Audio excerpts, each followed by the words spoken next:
In today's video, I'm going to teach you how to change database page layout in Notion. We'll walk through this step by step, starting from a blank page and ending with the settings where you can fully customize how your database pages look and feel. Follow along in your own workspace so you can see the changes in real time. First, head to the left side of your Notion window and click on the Create button at the top of your sidebar. This creates a brand new page where we'll set up the database. You can rename this page to anything you like, for example, tasks, projects, or whatever you're planning to organize. Giving it a clear name will make it easier to find later, especially if you work with a lot of pages. Once your new page is open, click into the empty area of the page and type database. Notion will show you a list of database options as you type. This / command is the quickest way to bring up all database types without searching through menus, and it works on any page. From the list that appears, choose Database Inline. This will insert a small table-style database directly inside your page, instead of turning the whole page into a full-screen database.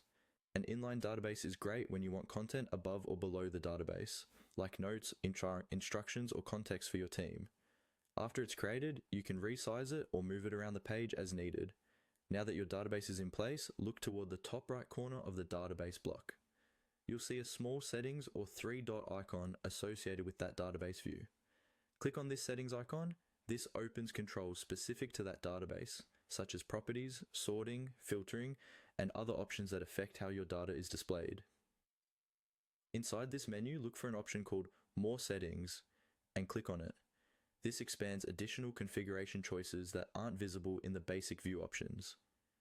Think of this as the advanced settings area for your database. Within these expanded options, find and click on Customize Page Layout. This is the key setting that lets you control how individual database pages look when you open them. From here, you'll be able to adjust elements like page sections, properties layout, and other details so your database pages match your workflow and are easier to read and update. Once you're in this customization area, you can experiment with different layouts until you find the structure that works best for you and your team.